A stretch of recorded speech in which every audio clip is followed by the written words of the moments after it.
네, 안녕하세요. 반갑습니다. 집단에서의 대인관계 피드백 경험에 관한 현상학적 연구라는 연구 제목으로 발표를 하게 된 민예슬입니다.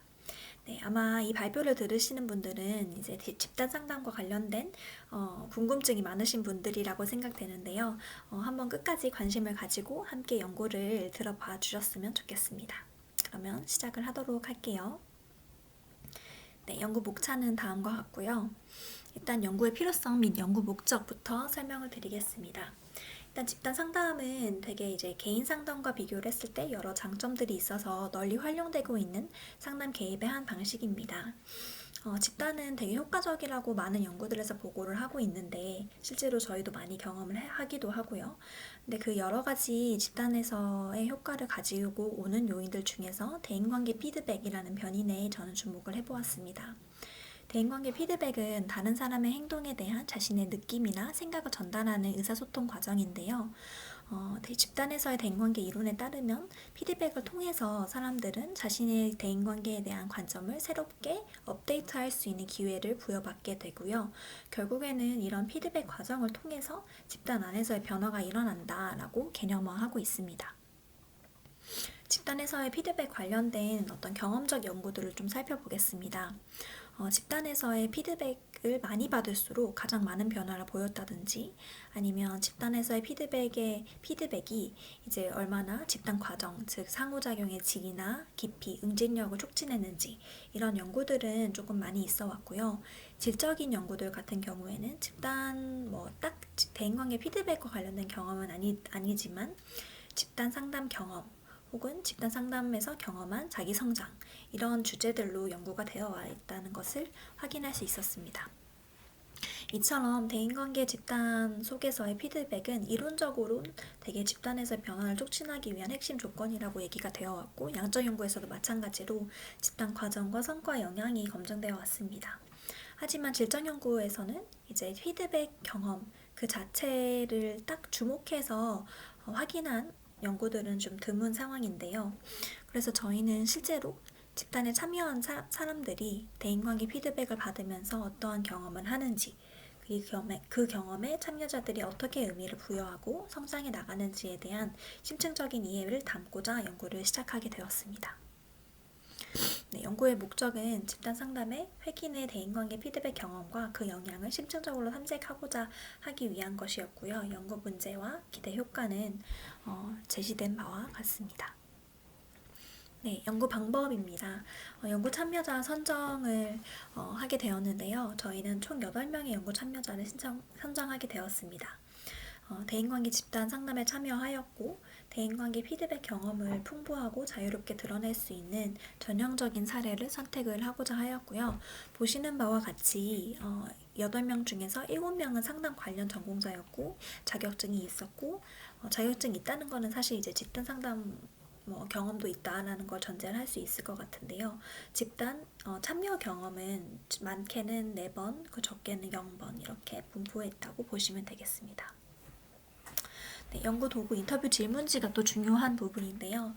저희가 이제 초안을 이제 디벨롭한 다음에 파일럿 인터뷰를 한번 진행을 했어요. 그래서 한번 조금 연구 도구에 대한 피드백을 받고 질문지를 수정을 해가지고 사용을 하였습니다.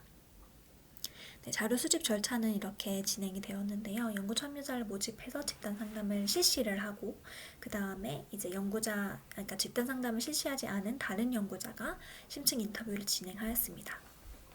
사실 이제 집단에서의 대인관계 피드백 경험에 대한 생생한 자료를 조금 집단이 다 종결된 이후에 인터뷰를 할 때 얼마나 생생하게 드러낼 수 있을까라는 고민이 있어서 저희 같은 경우에는 이제 매 회기에 기억에 남는 대인관계 피드백 경험을 기술하도록 하였고요. 그 기술한 경험 보고서를 바탕으로 인터뷰를 진행한 방식을 사용을 했습니다. 그래서 인터뷰는 한 50분에서 70분 정도 진행이 되었습니다. 자료 분석 같은 경우에는 그 기술적 현상학적 연구 방법론 지오르지의 방법을 따라서 5단계로 보시는 바와 같이 진행을 하였습니다. 네, 연구 결과입니다. 아직 저희가 8명의 연구자를 모두는 분석하지 못했고요. 그 중에서 2명의 의미 단위나 하위 구성 요소 이렇게 범주화를 진행을 했습니다. 그래서 이제 저희가 탐색하고 있는 과정에 있고 그 사이에서 도출된 결과들을 중간 단계를 조금 소개를 하고자 연구 결과를 가져왔는데요. 여기 보시는 바와 같이 의미 단위 48개, 하위 구성 요소 22개, 구성 요소 10개 이렇게 추출이 되었고요. 구성 요소 같은 경우에는 예상하지 못한 피드백이 신선하게 느껴짐, 나의 의도와는 달리 상대방이 불편할 수 있다는 것을 인식함, 스스로에게 질문을 던지며 산출되는 내 모습을 통합해감, 이렇게 피드백이 경험을 하고 있을 때 내적 과정들을 좀 분류를 해봤고요. 피드백의 맥락 같은 경우도 좀 발견할 수 있었는데 나의 개인적 이슈와 맞닿아 있어서 조금 더 피드백이 더 잘 들렸다든가 아니면 집단의 솔직한 분위기를 인식하고 있었기 때문에 피드백이 조금 더 효과가 있었다. 이런 그 진술들을 저희가 확인할 수 있었습니다. 또 이제 피드백을 받고서 어떠한 방식으로 이거를 이제 뭐 영향이 있었냐라고 물어봤을 때는 자신의 기존 패턴대로 반응하지 않으려고 집단 안에서 노력을 한다든지 아니면 피드백에 힘입어서 일상생활에서의 변화를 시도한다든지 이러한 모습들을 저희가 확인할 수 있었는데요. 예시들을 좀 보여드릴게요. 아까 그 피드백의 내적 과정에 대해서 설명을 드렸는데 예상하지 못했다 이런 부분이 조금 크게 있었어요. 그래서 예를 들면 뭐 피드백을 들었을 때 내가 부정당한 느낌, 되게 당황하고 약간 뒷걸음질 쳐지는 그런 느낌이었다. 어쩔 줄 몰랐다. 이런 신선함, 새로움 이런 게 좀 부각이 됐고요. 또한 내가 좋은 의도로 하려고 했는데 내 입장에선 도와줘야 된다고 생각했는데 상대방 입장에선 좀 기분 나쁜 거구나. 이렇게 뭔가 내 의도와 상대방이 느끼는 게 다를 수 있겠다라는 것을 직면한다. 이런 부분들이 있었고 이러한 피드백이 과정은 그냥 한 번에 끝나는 게 아니라 계속 스스로한테 질문을 던지면서 결국에는 이 모습도 저 모습도 둘 다 내 모습인 것 같다. 이런 결론에 이르게 되는 부분들을 발견할 수 있었습니다. 피드백의 맥락과 관련된 부분인데요. 사실 이제 딱 그냥 그 피드백 경험이 그 하나의 경험이라기보다는 그 피드백 경험이 의미 있었던 개인적인 사건들 의 역사 이런 부분들이 이제 참여자들의 진술에서 많이 나왔고요. 또한 이제 집단의 전체적인 분위기, 즉 뭐 발가벗고 같이 목욕하는 것 같은 느낌이 있었다. 뭔가 이래야만 한다. 어떤 사회적인 가면 이런 것들이 아닌 실제적인 솔직한 얘기들이 이게 오갈 수 있었다라는 것과 관련된 집단 분위기 부분들이 좀 나왔습니다. 마지막으로는 영향과 관련된 부분인데 집단 안에서는 뭔가 누군가 말을 할 때 그냥 내가 이전의 행동대로 하지 않고 내가 원래 하던 것과는 다르게 집단 안에서는 뭔가 내 마음대로 막 도와줘야 한다는 걸 멈춘다든지 해석하지 않으려고 좀 스스로를 단속했다라든지 새로운 어떤 행동들을 하려고 노력하는 모습들을 보이고요. 일상생활에서 변화를 시도했다. 이런 부분들도 확인할 수 있었습니다. 네, 논의 부분입니다. 저희 연구 문제가 집단 상담에서의 대인관계 피드백 경험과 의미는 어떠한가였는데요. 저희가 나름대로 내린 잠정적인 결론은 대인관계 피드백에 나름 의미를 부여하고 소화하고 고군분투하는 그런 내적인 과정이 거치게 되는구나 라는 걸 저희가 좀 발견할 수 있었습니다.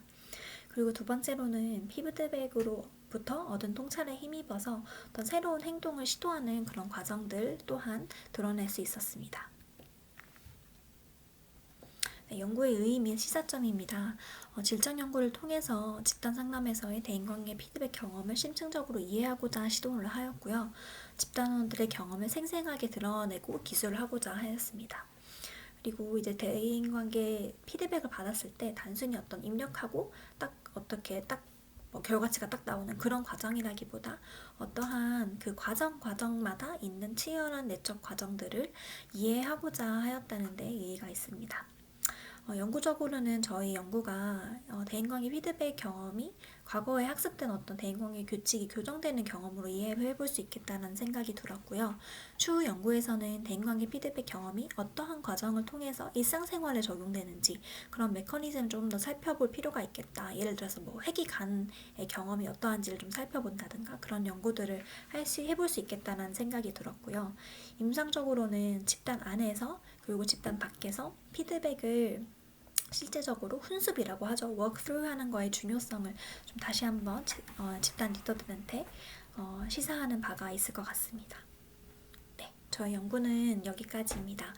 들어주셔서 감사합니다.